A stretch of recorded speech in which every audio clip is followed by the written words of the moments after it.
So today we're going to be talking about EVO.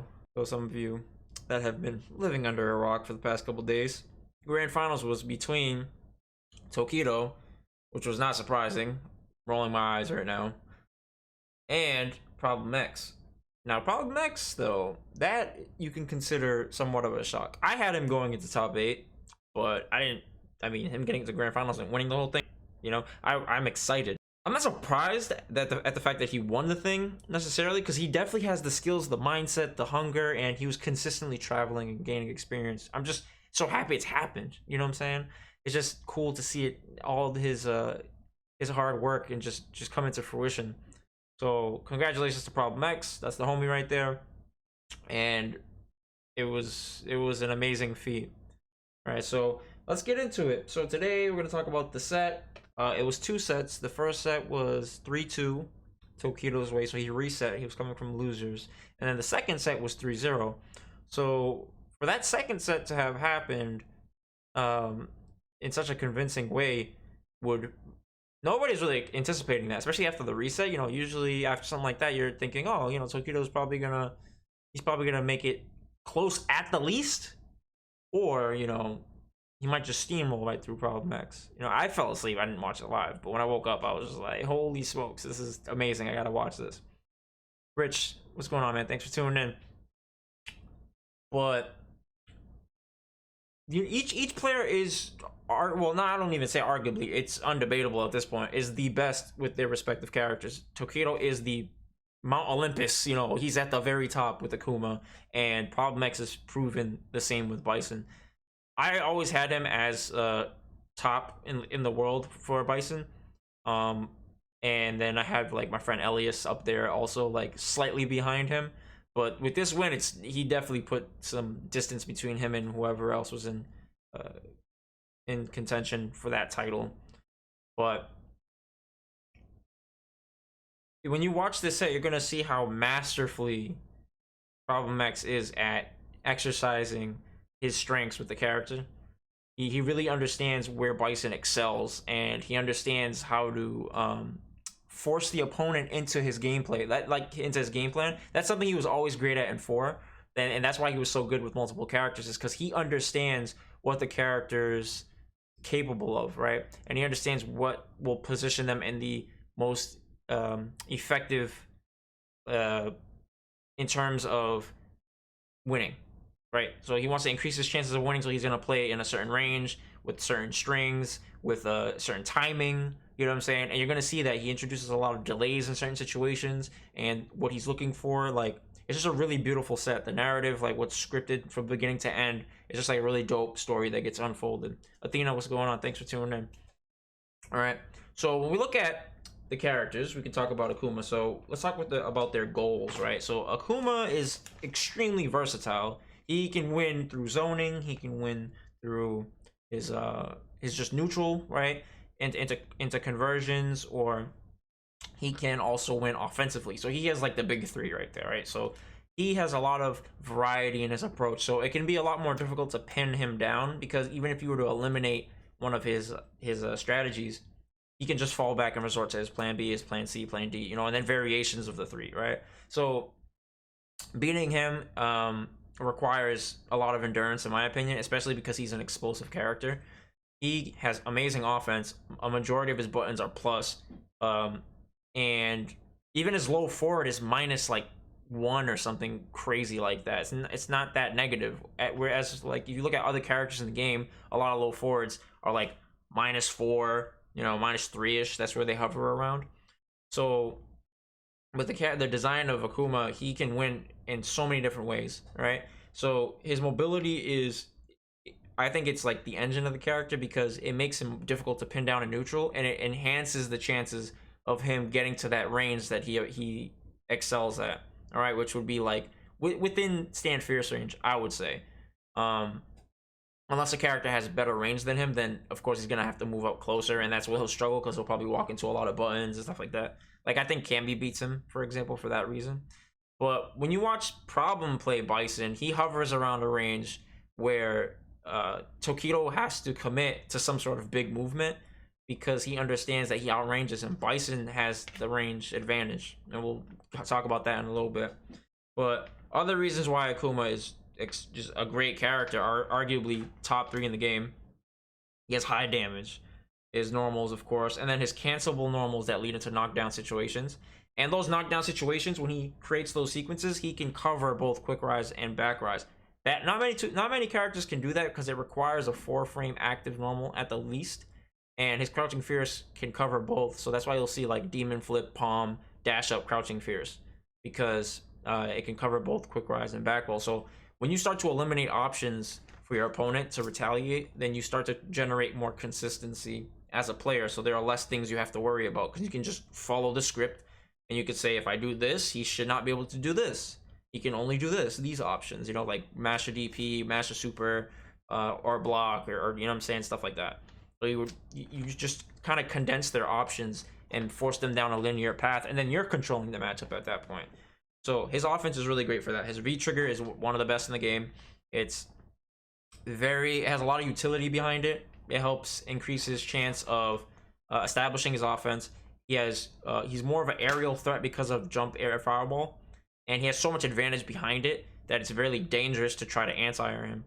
All right, so he also has the 3-frame button, and he has a DP. So he has the best of everything in this game, to be honest. As far as cons go, though, he does have stubby normals, and you know, with stubby normals, that means you're required to be closer, right? So that means the closer you are to your opponent, the greater a threat your opponent is, unless you're at an advantage, of course, right? Because you move first.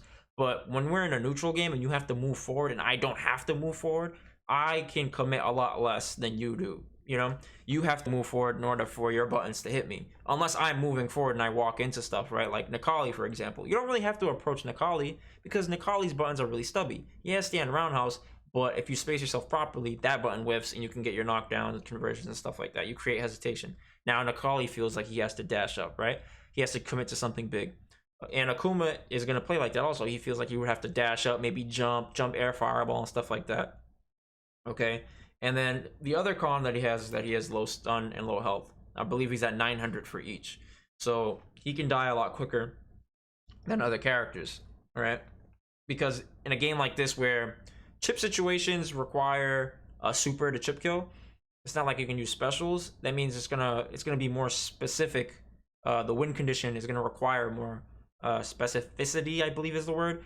And because of that, that means that you're gonna have to fulfill some sort of prerequisite, aka having super bar, right?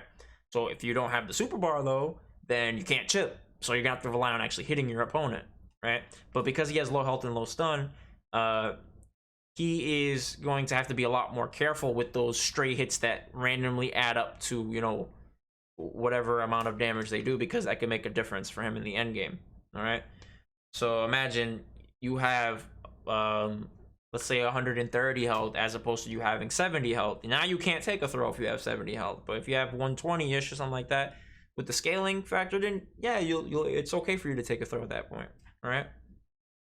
So we'll talk about Bison. So Bison, I think he's a really strong character. I think he's overlooked because he isn't as easy to use at the highest level. I think it requires a lot of precision. You can't really be too sloppy with Bison. Granted, he does have, you know, these great tools and stuff that we'll get into, but I think he definitely requires a lot of skill because of his walk speed. All right. Well, let's talk about his focus. So he's gonna obviously want to corner his opponent, right? Because Bison, he doesn't have great mobility. So when he has a opponent cornered, right? The opponent's cornered, they really can't move backwards. So they become static with their movement. They can only move up or forward. They can't move backwards. They can't move out of range. So Bison can dictate the range at that point because you now subtracted their backwards movement. All right. And Bison can move back, forward, and up, right? So now Bison has more options than his opponent that's cornered. So they're kind of jailed in a way, right? Kind of just places handcuffs on him in a sense. So he's going to want to do that and then take advantage of his normals. And he has great range on his normal attacks, right? And when he is just using a lot of these normals and shifting his opponent's focus towards these normals, that's what opens up his dash game and his jumping game. So he's trying to kind of spread the opponent's focus thin, and then that's where when he gets into your face like unexpectedly, all of a sudden it's really scary because it's like, okay, I don't know what's going on. Is he about to throw me? You go for attack, he hits roundhouse, you get crush countered. Okay, so he excels at that jailing aspect of offense where he corners the opponent and he's just kind of like a wall that's closing in on you. All right. So as far as pros for the character, he has great offense. He has extremely strong V trigger. He has a lot of like mix up potential, and it changes the properties of his dash. His dash is like the engine of the character. I think everything stems around that. The threat of his dash is what will force people to focus on it, and that opens up the other things. Because if you notice, all of his not, I don't think every heavy attack, but the fierce and the psycho axe have purple on it, right? And it kind of looks like the startup of dash. So you can confuse your opponent by mixing those three in together, you know, with similar rhythms, and then just like having that diversity, it can be enough to really confuse your opponent, and then that can open up your jumping game, you know, or walking up a little bit more than you usually would, and clipping somebody with low forward into, you know, cycle or something, whatever that hellfire thing is, right?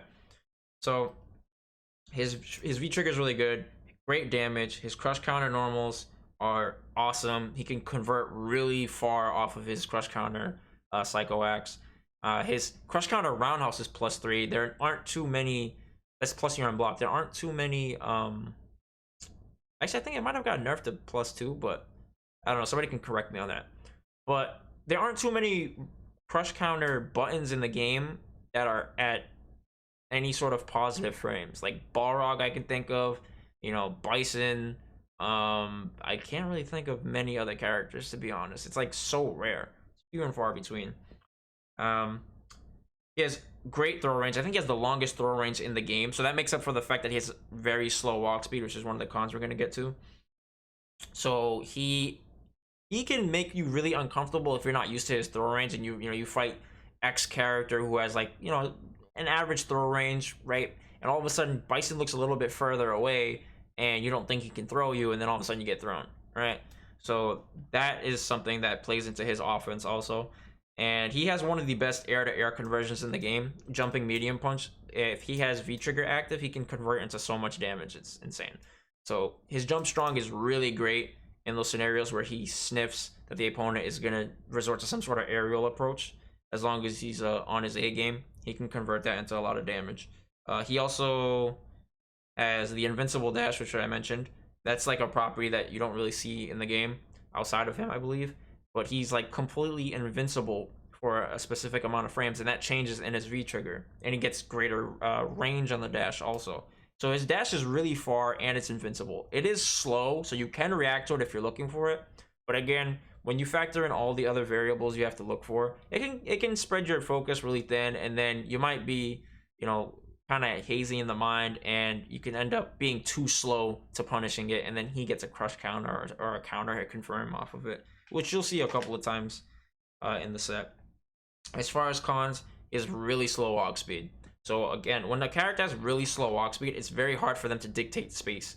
So in neutral, it's gonna be really hard for him to dictate spacing, because he's not gonna really be able to move around a lot. It's like he kind of has like quicksand underneath him, you know. So the opponents, depending on the character, Akuma in this instance, he's gonna have a lot better control of neutral because he can move in and out, and he has so much mobility. He's gonna be able to dictate the ranges. So Bison's gonna have to commit a lot more. So if he feels like Tokido is getting too happy with controlling ranges, he's probably gonna want to hit him with a poke, right? But then that forces him into potentially whiffing buttons, right? So it becomes this kind of like seesaw of risk reward in a sense because of that. His anti-airs require very like very specific knowledge in terms of matchup, in terms of spacing, in terms of timing, and the button. There's like a lot of factors that have to go through his head. It's not like a Cammy where Cammy can just do back medium punch, like, you know what I'm saying? It's just effortless. It's just, oh, okay, just execute it. I don't have to think about any other variable outside of executing this button. Bison has to account for so many different things. All right, so there's that. And lastly, one of his cons is that he has a floaty jump. He has a really floaty jump. So if he jumps at you, it's not that hard to anti-air him, to be honest.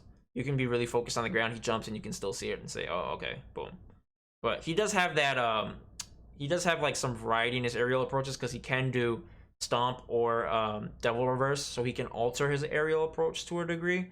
But generally speaking, he has a really floaty jump, so it's not like it's overbearing in a sense. You can avoid it, you can get out of the situation, you can anti-air all three options if you know which one's coming.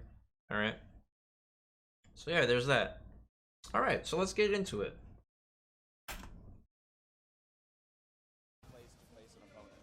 And here we go. It is definitely going to be m.bison, a character who has always been so strong in Street Fighter 4, almost never won a major, and then in Street Fighter 5, never won a major. Can Problem X. All right, so let's look at the opening gambit. Gonna stop. So he's right off rip just trying to establish dominance. He's just trying to let Tokido know that I play confidently and I play fast. Problem X. And remember, guys, for people at home who are unfamiliar with the double elimination bracket, okay. So you see that walk back? That walk back is something you'll see a lot of high-level Bison players do. Is on negative situations, they will walk back because what they're trying to do is they're trying to use your block stun. A lot of times, a player that's at a +2 situation, right? Because their opponent's -2. So if I am player A and player A do something and now player A is -2, player B gets to respond, right? And typically player B just goes with the bread and butter like hit confirm thing, right? So Problem X understands this. So Problem X, when he does something at a certain range, you have to factor in pushback, right? So when he does something like slightly further away than what somebody's like used to, the opponent does whatever button it is. In this instance, I think it was like crouching medium punch or something, right? So he gets pushed further away after the blast, right? And he just walks back. So that's a common Bison thing, because usually if, let's say Tokido does crouching medium punch and then he tries to do stand medium punch, Bison would have already been out of range when he walked out, and then the stand medium punch would whiff, and now he gets a whiff punish. All right, this is why you see him do that. So this is something you're going to see him do a lot. It's a very common Bison tactic. It's how they get a lot of their damage, because they have such a slow walk speed. That was a good neutral jump because he sniffed that Problem was going to go for some sort of horizontal attack. Right? Because especially after block stun, Bison players, they will just do it. They have no care in the world sometimes. They just want that block stun so they can get started with their offense.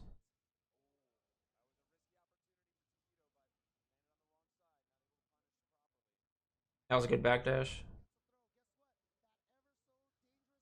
That was a good backdash because in this situation, he understands that Tokido understands that Problem X has the life lead, right? And he also understands that because he has the life lead, if he tries to go and pressure him, then his offense is going to end at some point. So as opposed to doing that, he uses the block stun from the jump in to just walk up and throw him and push him towards the corner, because he wants him cornered so he can box in Bison, right? But Problem X understands that, and he backdashes willingly because he still has some space away from the corner to work with. See, and that's why he gets thrown again. It's because of that health lead. That was a really good punish. So a thing about Bison is like his offense is very good if the Bison player understands how to pinpoint his opponent's focuses, like what he focuses on defensively. So if Problem X is playing, he would want to know what is going on in Tokido's mind while he's blocking these buttons, because that's going to dictate what type of risks he's going to take offensively, right? So you'll see right here, he does stand around hollers. That's +3, right? And then he does Psycho, which is an 18 frame move. Okay, so that's a 15 frame gap, so he can just jab in between it. But the thing is that he understands Tokido doesn't want to get, you know, counter hit, right? Because if he gets counter hit into a button, he's dead, and he understands that. So he uses this to his advantage, and he shimmies.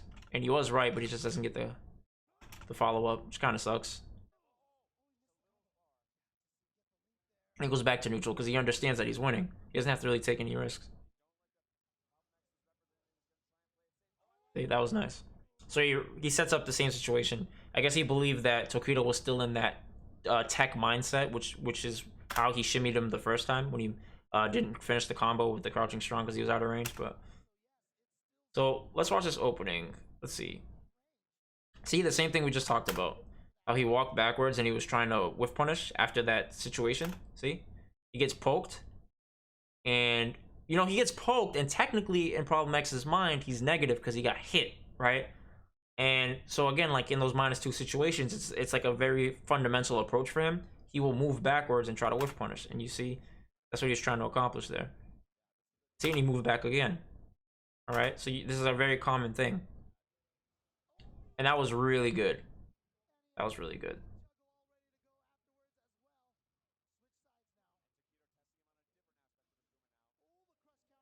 As a common Street Fighter V tactic is whiffing a button twice because of the priority system. Somebody tries to go and punish it, you know.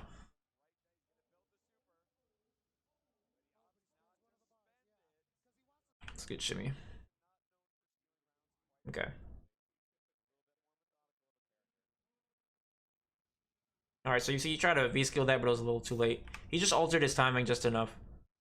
That's a thing zoning players would want to learn, is the importance of altering and breaking your rhythm, because your opponent, whether they're aware of it or not, they're getting influenced by your timing, right? So if you can understand how to break your rhythm, then you can have people walking into fireballs a lot more often than they would usually. You know what I'm saying? So you see how in the opening game here, he didn't throw it immediately. He was kind of breaking.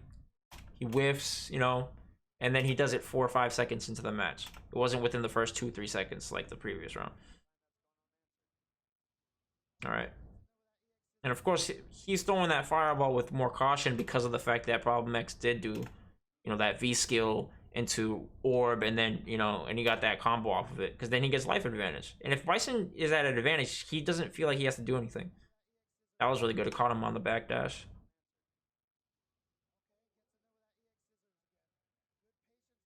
See, so you see how he's using his plus frames against him? He's taking these really big moves. If you think about it, Roundhouse is +3. His dash is like 22 frames. That's a 19 frame gap, if I'm correct on the frames of his dash. So he is just taking advantage of his willingness to block. All right.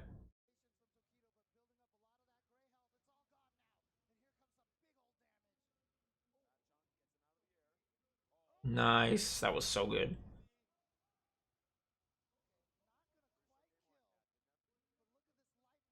Mm. So this is a thing too, is like when Problem X is looking for something on the ground, he becomes weaker in the air. And that's not a bad thing. It's like a common theme amongst a lot of players. Not many players can divide their attention on both sides of the aerial and the ground. So this is why he gets that jump in, because he's expecting Akuma to retaliate somehow with a DP or with a button or something, right? But he's just willing to walk back, and Tokido is just like, I'm gonna up forward.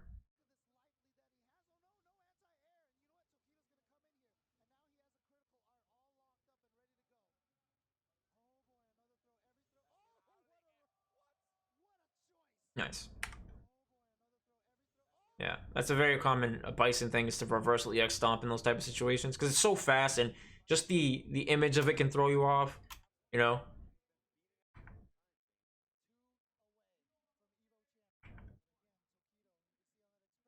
All right, so we see fireball again, and this happens. So Tokido jumps because usually when Bisons do take the, you know, when they do absorb, they usually release it immediately so they can get their advantage. It's like +13 or some shit like that on block.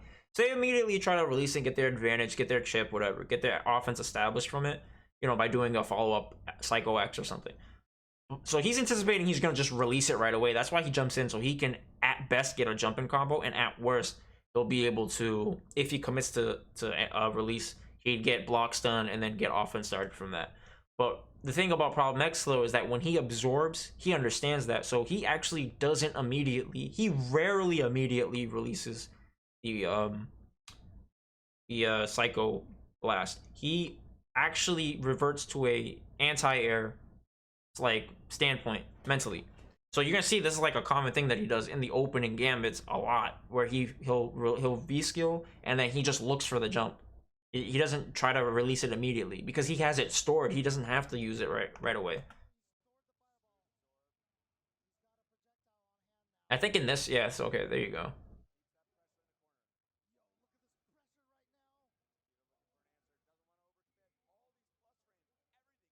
So that jump in was really good. I didn't even think about this until I saw it.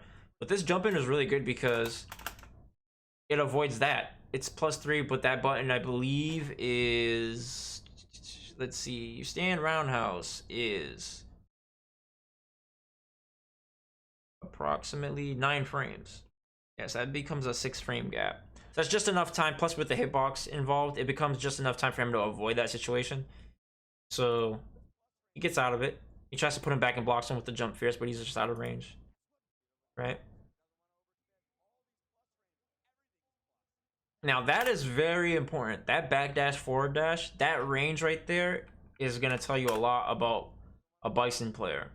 All right, you're gonna see how Tokido ends up punishing him for this later on, based off of that spacing. So you see where that dust is, and you see where he's gonna be.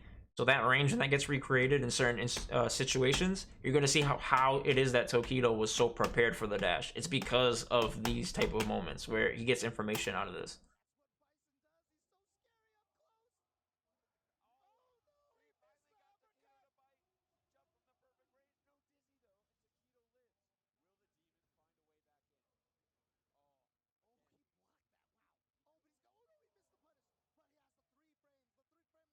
I do a walk up throw again because he sees the life lead and he's like, all right, you have no reason to do anything, so I'm anticipating that I can just walk up and throw you. Again, you see that he like waits, but now this is the really dope adaptation on Tokido's part. So he doesn't immediately jump. He waits a little bit and then he does jump air fireball. So he just kind of waits until Problem X is outside of his focus window where he's like looking for the jump in. He just waits enough and then he does a jump fireball. All right, so that way he can get started.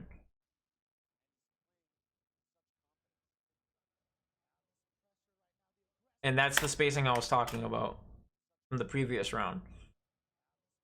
So you see that triggered Problem X's dash.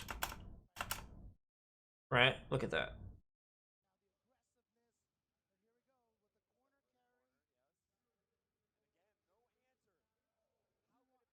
So that was really good because I'm thinking that Tokido is expecting Problem X to want to get out of the corner. So he just kind of used his reverse psychology against it. That's basically it.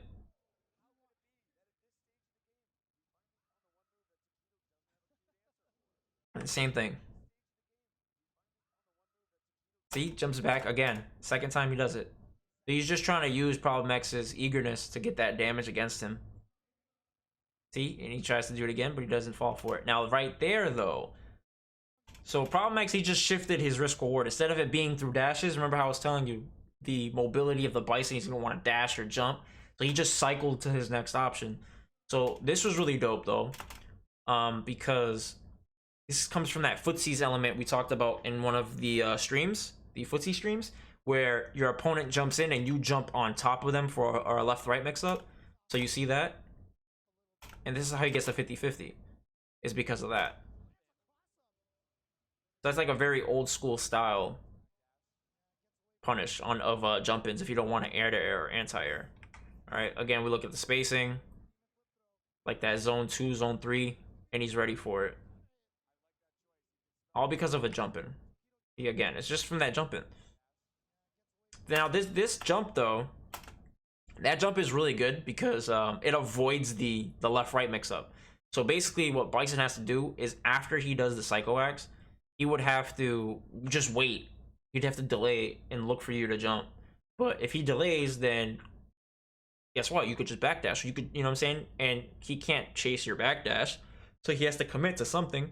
He's either committing to pressure or a very specific type of chase down. So this is a great example of Tokido's situational awareness, where he just jumps out of this situation entirely. But again, he's aware of what this does. You see, so he doesn't just stop there. That's like a skill that you'd want to learn how to develop, is where you're not just satisfied with the one thing that you were looking for, but also just sculpting around potential benefits of you doing that. So he understands the spacing, that he can get damage off of this because of this tendency Problem X has, and that's why he's ready for it.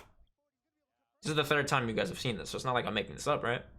He uses that jump to trigger his dash in. That was great spacing because he's aware. Nice. All right, so final round of game number 2. So now he's altering his approach. He's trying to like force him to do the jump air to air. It's kind of like Cammy. Cammy will do a empty dive kick to mess up a Bison player from trying to air her or something like that, right? And you see how he kind of like hugged where he originally jumped from, so he's like barely in front of it. So if Bison tried to jump and air to air it, he would have whiffed, and then he would be falling down, potentially getting punished with the grounded combo.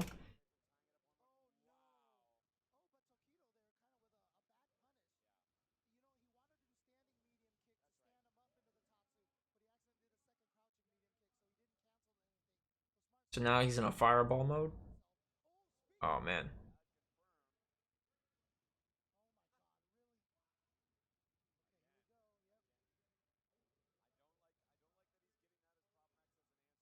So he introduces those delays because he doesn't want to get counter poked. Or he doesn't want to get reversal done. Because it's, you know, people in those instances, when somebody delays, they usually delay defensively, like when you're in throw range, right? So in neutral, if somebody's not doing something, they're not doing something because they don't want to do something. So they're going to wait until they see some sort of confirmation on the screen that they want to do something, right? So, for example, right there, when Problem X does that, when he does this roundhouse, or right there, this blast, right? You see how he waits? And he doesn't see anything. So he's like, oh, right now you're waiting for something. So let me take advantage and reinitiate my offense all over again. So now you're right back into a guessing game. Granted, at that spacing, he doesn't really get anything off of it. That's why he just does the stand medium kick after the psycho. Because it was so far away. You can't really throw him. So. And you notice Tokido, he actually crouch blocked. He actually crouch blocked right after the cycle where the stand medium kick was, because he understands that at this range you can't throw me. You're not gonna be able to walk up and throw me, right? Because your walk speed's so bad. So you can hit me with any button under the sun. You don't have an overhead. You're gonna have to hit me with the low. So it'll probably be low forward into EX. So that's why he crouches right here, just because of the risk reward and the situation, what it would call for. You know, especially because he just walked back right before it. All right, so he tried to do it again, but this time, again, like I was saying, when Problem X absorbs, he is in anti-air mode. He doesn't try to release. That's why Tokido throws 2 fireballs. He's trying to convince him, hey, let's zone. Let's do a zoning battle, right? And then he's like, no. He's still, that's something Tokido's not aware of. Like, that's him. He's so focused on whatever he's focused on. You know, and that's gonna take experience with him playing against him, or him, you know, reviewing this matchup, of course, the footage. That was a really good conversion.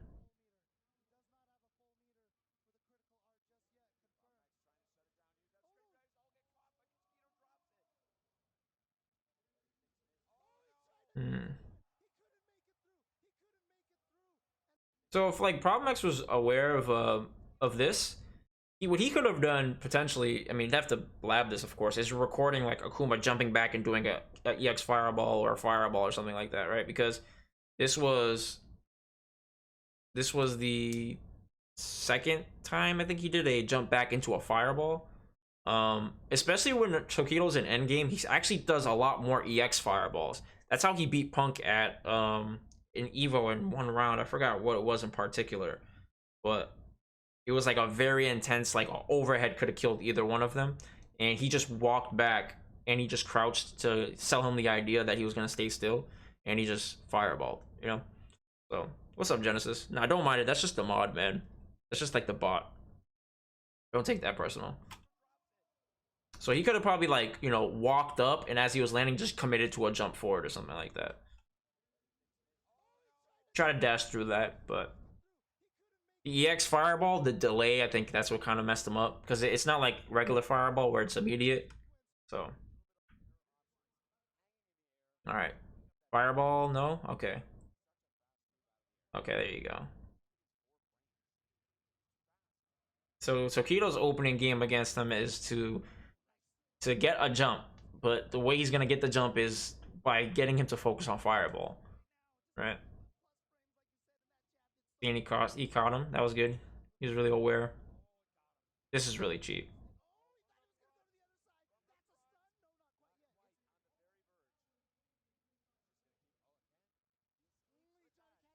That was a good punish.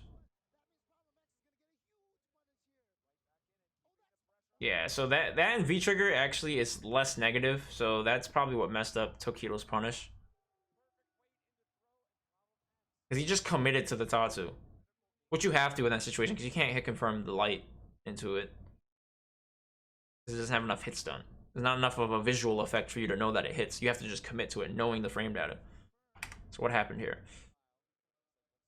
Okay. So that spacing, that's that dash spacing we talked about. Crouching jab. Good old crouching jab. Okay, that was a good backdash. Because in that situation, if Bison hits him with something into orb, then Tokido would land. He would be airborne, so the orb wouldn't hit because it doesn't have juggle properties. He's not in a juggle state, he's just in a reset state. So he would land and actually be able to punish Bison for trying to do that. So that was a really good option. See? And because usually people try to delay throws a lot, it's actually really good to anybody that tries to do like a manually timed throw instead of like a like a system throw where it's like kill frame into a throw or something like that.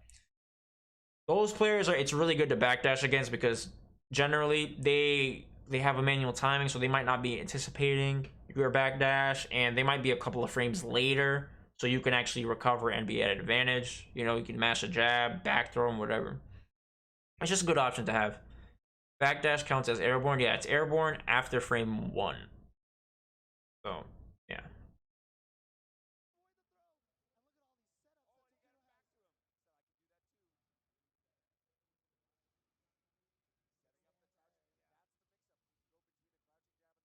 Oh no, is it frame 1 or is it frame 2? I don't remember. It's frame 1 or 2. I think it's frame 2. That's what it is. So the third frame, it's when it's airborne. So 2 frames, they're still grounded. And then frame 3 onward, it's crush counterable. Nice.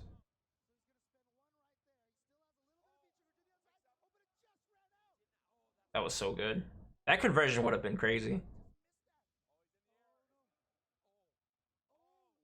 He barely whiffed. Look at this scramble. So it's good to take all of this because if you look at his health, like he has enough health to take a throw, so it's okay, for him to block this. And when you get thrown, it's like you get back to neutral. He doesn't have any sort of crazy follow-ups,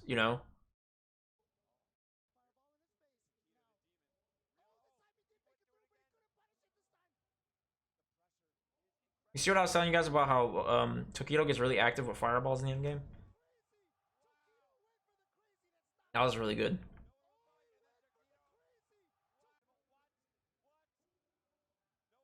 That was good because he understands that the plus frames, like his roundhouse, his psycho wax, like he knows that that's a great situation to be mashed on because that's where the mind game of dash happens. That's the mind game where roundhouse or jab, like any sort of offense, and he rarely ever blocked in that situation. Granted, this is endgame though, so this is like a completely new game when both players are within a throw range of dying.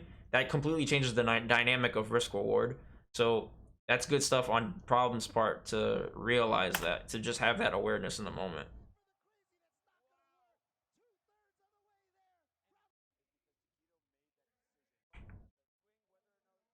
All right, again, fireball opening again. See, same thing. It's that aerial approach. He just wants to get the blocks so he can get started. That's how Tokido felt confident in this matchup. I'm glad you're enjoying this, J Rush. Okay, so you see he's jumping back a lot. So that might be a sign of him not being comfortable. Or maybe he's trying to read a Psycho Axe. Because that is the range where a Psycho Axe could work, right? But the thing is, though, it seems that when you see somebody doing this where they shift their body language because they're trying to punish stuff, to my interpretation at least, it becomes a thing where the opponent starts to focus too much on the other person as opposed to what they're trying to accomplish. You know what I'm saying? Like when Tokido's comfortable, he won't take those type of risks. He won't jump. He doesn't feel a need to jump, you know? But why is it that he feels a need to jump? It's because he respects Problem X's offense. He's like, yo, this is very intense and I can feel the pressure like building up, you know, inside of me because of how successful you are when you put me in these positions. So now he feels like he has to get out of it. You know, when a player is comfortable, they don't feel like they have to get out of a situation. They can just win in the situation, right?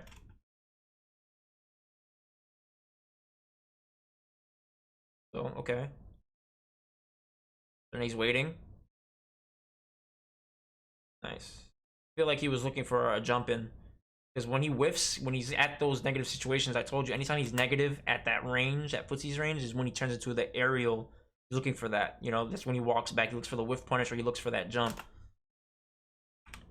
Let's go back a little bit. Okay, that was good. Again, that makes a lot of sense because what happened that we talked about earlier. He jumped in on Problem X, and we look at the health lead, right? And we saw that Problem X would always backdash because it just made sense. You know what I'm saying? Like, he knows that Tokido wants to throw him. He wants to get him towards the corner, but he just backdashes. He's like, okay, I'll just take it. You know, who cares if you hit me? You'll air reset me. If you air reset me, you're not going to combo anyways, right? But Tokido's like, all right, that's cool. You got to hold that. And it's still not enough to, like, thwart him. You know what I'm saying? Like, it's only, like, so much damage. You see, he didn't even convert off of it. So it's still worth it at the end of the day. Takes the throw. Okay. Oh, so that actually makes a lot of sense why he did that there, because the previous situation in the end game, Tokido did throw, dash up, fireball. So maybe that was to counter the fireball. I don't know. That's something that I'd have to ask him, but that's really interesting. Now he gets Psycho Axe, but he doesn't do it because he's anticipating. He knows that in the end game, Tokido is willing to counter things that he's looking for. Like, he knows that he's been doing the entire set. Because usually after back throw, Bisons will Psycho Axe because it's a meaty. It's a perfect meaty. So he knows that. That's why he just walked up, you know? And he goes for a shimmy, but he doesn't bite. He has the V skill charged. He doesn't have, he's not in V trigger, so that was -6 or -7 or something like that.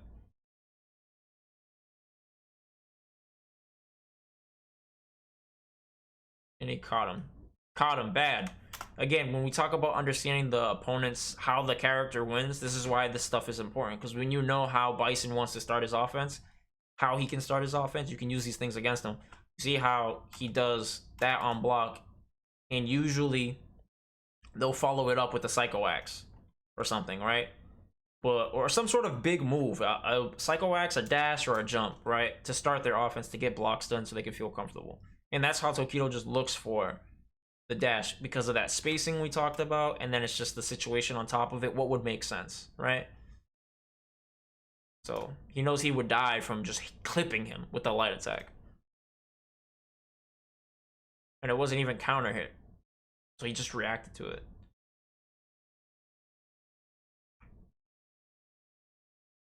Alright.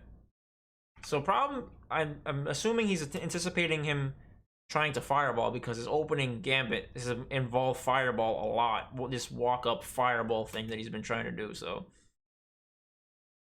now he's getting more active with his buttons. He's not really walking backwards in the opening like he was. The first round he was super aggressive of the set, where he just was like, hey, I'm letting you know right now I'm going to be confident. But ever since then he was like moving backwards more and more. So that string right there is insanely good because look at how much pushback he gets. He gets so much pushback. Do you see that last part? Look how far Akuma launched forward. When I was talking to Problem X like a year ago, like before everybody was like, oh, Bison can actually be legit. He was telling me Bison was godlike because of how easy it was for him to get people to the corner without much risks involved. They'd have to like actually try to interrupt the string. It's not like I have to hit you with a combo. He's just investing bar, and look at that, how much further he got pushed out.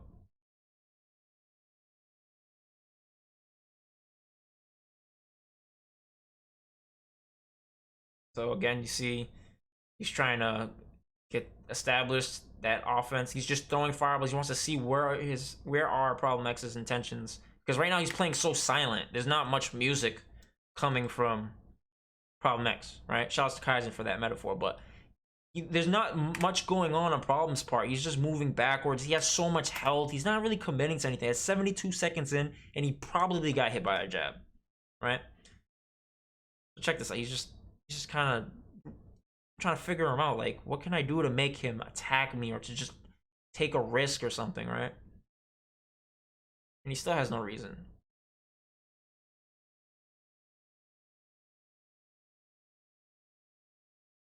That was really good.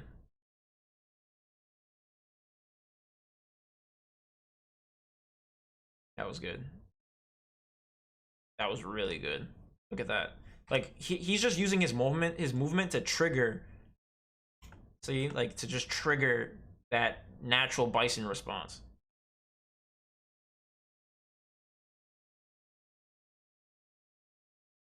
Gets snuffed out though.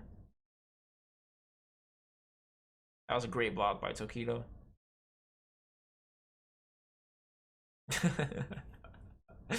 That is so good. All right, what's the opening for this match? Okay.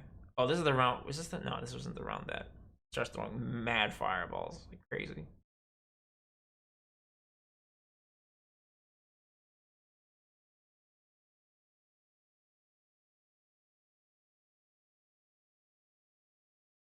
Hmm. That was interesting for him to counter poke after getting hit. I guess he just knew. He just knew, hey, he wants to get his offense started. And we know Bison's they're gonna want a Psycho because Psycho moves forward, you know. So because he's moving forward, it's not like Roundhouse where Roundhouse pushes him away. Psycho X is moving him forward while he's doing it. Oh, that was a really good whiff punish. Nice. You see how he's able to transfer his focus? Like when he does that jump back, he's looking for him to move into the range, right? He doesn't do anything.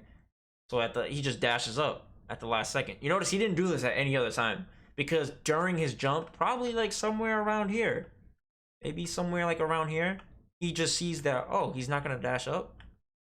Okay, so I'm gonna dash up because look how fast he dashed. He had to commit to that at some point. But the question is, what made him commit to that dash? So it's probably somewhere during his air jump, you know, where he's coming towards the ground. He sees visually that Problem didn't dash or didn't commit to anything yet. So he's like, okay, let me jump. Let me just dash up and claim this ground again, push you back towards the corner. But you see how he's just able to go straight into a whiff punish like mindset like that? That's just so good.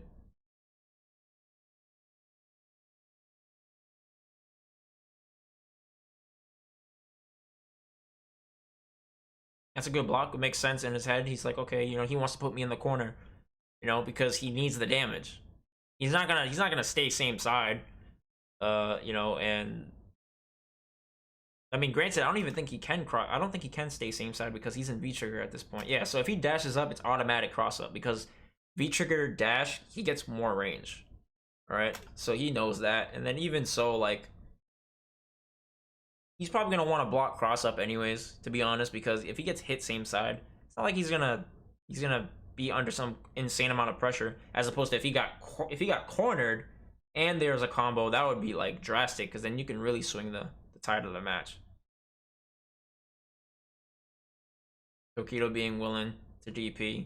See, that's how they know, like, when they do things like that, his DP there was based off of meter. He understands that. Problem understands. I have a health lead, and I notice when you have a health lead, you don't do anything, so I'm pretty sure that's how you think I think. So I'm going to DP you. And he almost makes the comeback, too. He almost does.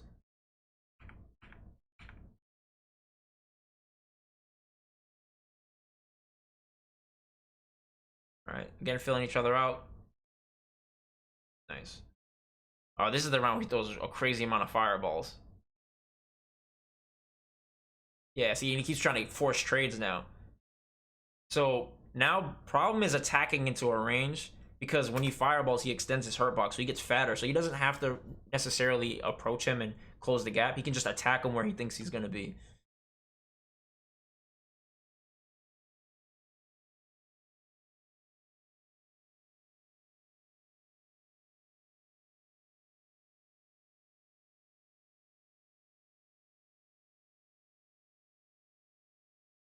Nice. Opening gamut, what happens? Nice, okay.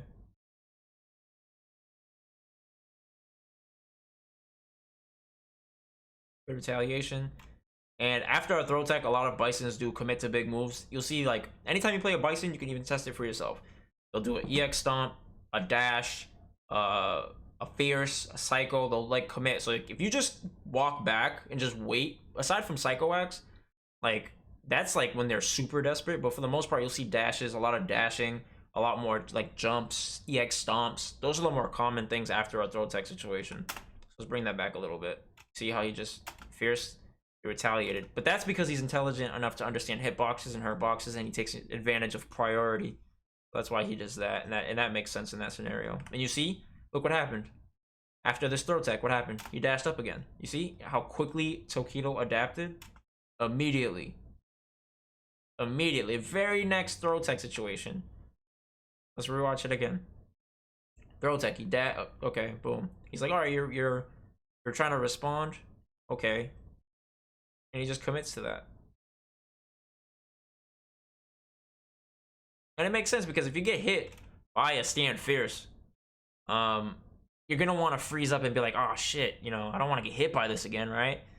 But he understands that. He understands what is the smart thing to do because Tokido is that type of player. Tokido loses to players that are more like heart-based, you know, do things that are outside of his comprehension. That's when he starts to lose, and that's why he gets destroyed in set 3, because that's when Problem X kind of shifts to that type of play style.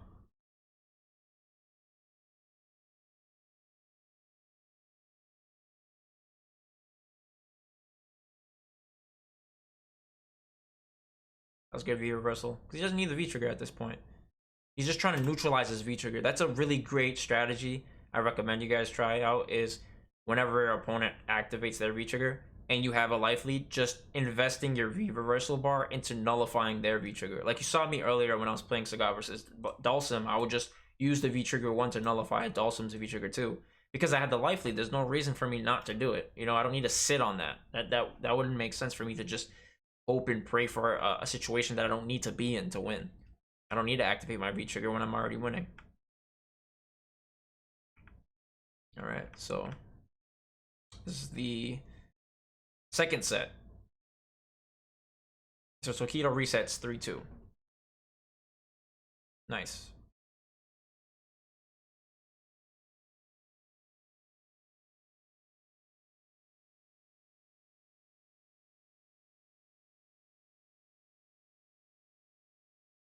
Problems, just waiting it out.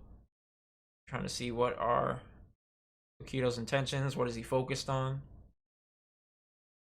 See, in that backdash, that's why that backdash is so good, because of that air reset. And you see how he does the blast and he gets punished for it. That's what I was mentioning earlier. Now all of that is transitioned into Tokido's offense.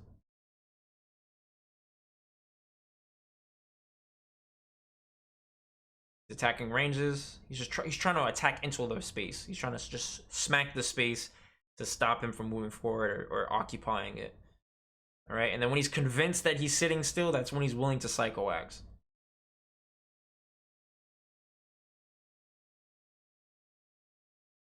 Nice. That was good. That was a delay. He didn't do it on reversal timing because usually players will look for things on reversal timing because that's when somebody who's desperate would want to respond. And that was awesome. That was awesome. He was aware. He looked at the bar. He understood the situation. You know, like, if I get hit with this, this will kill me. You know, so even if he were to get DP'd, like, that's fine because by him jumping back, that DP would hit airborne. So the Akuma wouldn't be able to actually cancel it into super because he'd be airborne by the time it's actually hitting.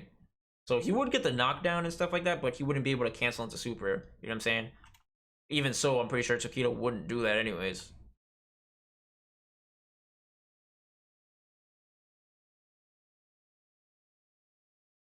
All right. Nice.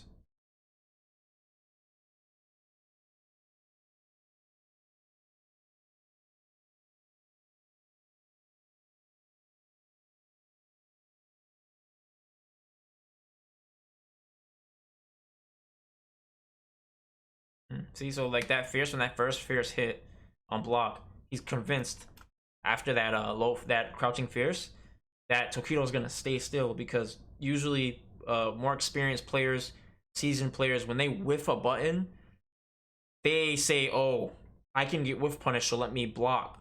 All right, so that's a natural instinct for great players. So they will just down back. All right, but the greatest players, they're aware of that. They are aware that you're aware of that. So like they will be like what Tokido did right here. Well, he'll jump because he's like, all right, I know that I whiffed something, and you're probably thinking about dashing or some big move because you've seen that I committed. Now you think I'm gonna be static and have cement in my feet.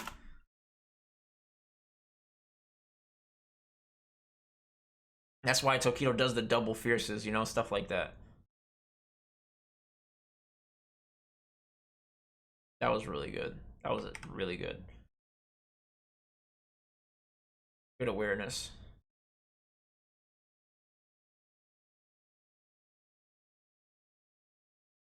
Good conversion too. And that was really good because I'm pretty sure Tokido was probably going to backdash or something because yeah. Probably backdash or you probably try to do like standing jab because in that situation he has bar and V trigger. He's probably thinking problem X is anticipating EXDP at some point, you know? Especially because in the situation where when he did the crouching strong and he jumped back and air to air the EX flip, that could probably tell Tokido, oh, he's looking for DP probably. You know, maybe I'll keep on trying to contest on my wake up because I think he's just waiting for something. You know?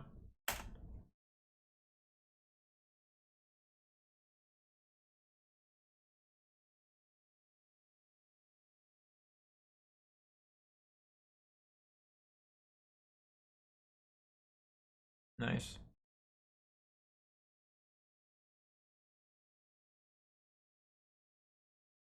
Hmm.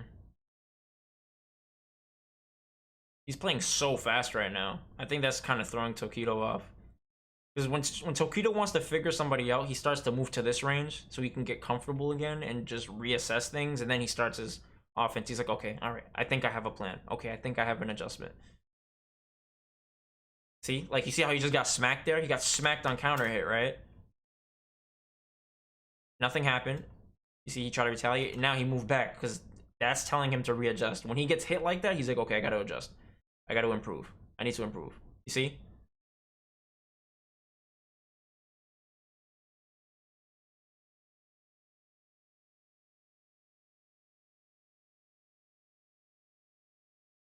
Nice. That was good with punish. Why didn't he come? He didn't believe. So this is Tokido showing cracks in his armor. He didn't believe in the hit confirm.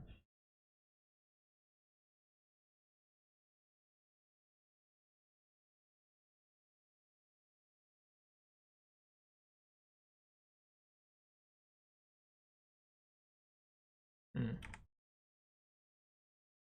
Same spacing, dash up spacing. Zone 2. You guys watch my videos, you know what that is.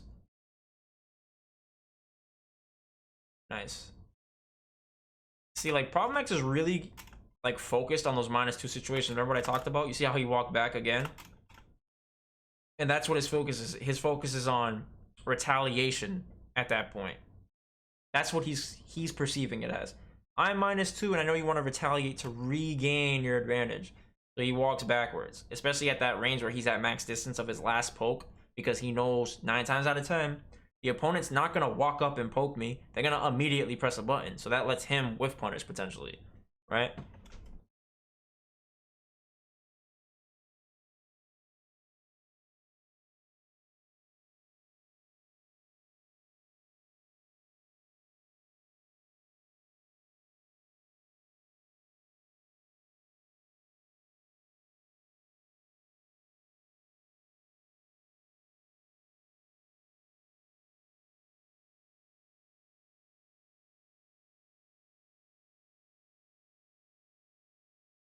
That was really good.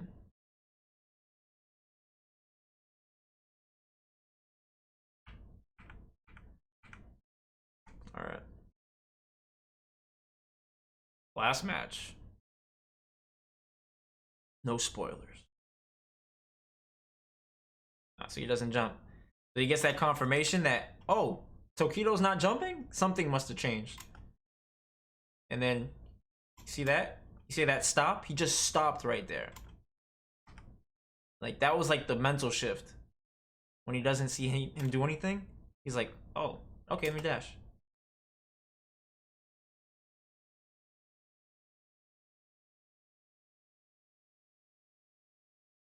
That was great. Great spacing. He's attacking the range.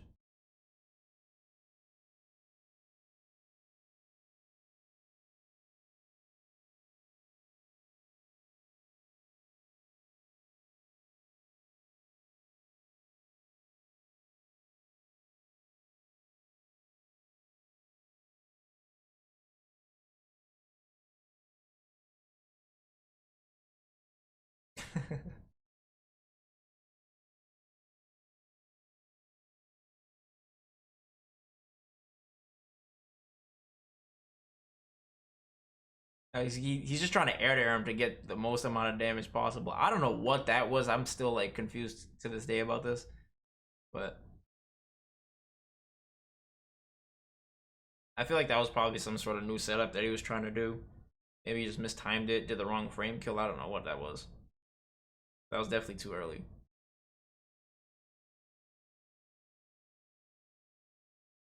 That was amazing. I didn't even know he could do that. I was like, what? That was so sick. Again, Tokido becomes really fireball happy in the end game, but that conversion was godlike. Only possible in V-Trigger because he doesn't have charge at that point.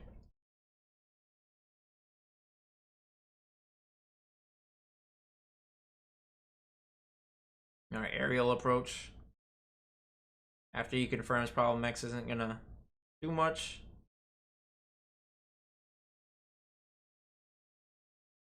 So now he's doing a lot more low forwards. He's probably thinking that Tokido's gonna try to walk out of range. Good fireball trap. Comeback season. Gal theme comeback. Uh-oh. Uh-oh. Uh-oh. Nope, DP. That's a sign too, man. That's like he was just willing to bet the house. Imagine if he blocks it, he could have just killed him right there too. But Tokido's shown that he's willing to do that type of stuff. Go back to opening gambit. Waiting fireball. See? So he kind of just like goes back and forth between that aerial approach fireball thing just to like switch his focus. When his real motive is to just get the blocks done, you know, and then start his offense as quickly as possible.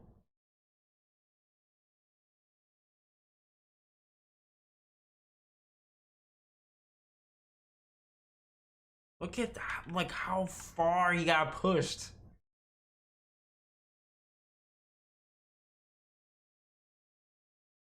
Look at that. That's crazy. 2 bars and he did that. But it's worth it because look at how much chip he got and the pushback. Like he basically got him to the corner. He's getting people to the corner without investing much health. That's like so impressive. That's why this character is really good. We have to have the appropriate strategy to take advantage of stuff like this. And that was a godlike. I don't know what this was. I was like, what? He hit Stand Fierce from this range? That was sick. Tokido getting sloppy with the setups. Now he keeps doing the jump back into stomp type of mind game.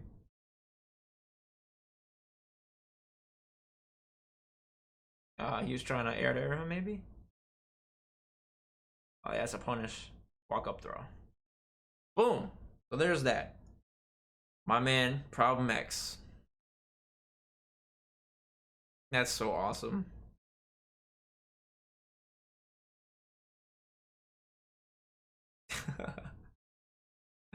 The best part's when they pick him up. He's just like, oh my god. Damn. That's awesome. I can't wait to be there one day. That's gonna be fantastic.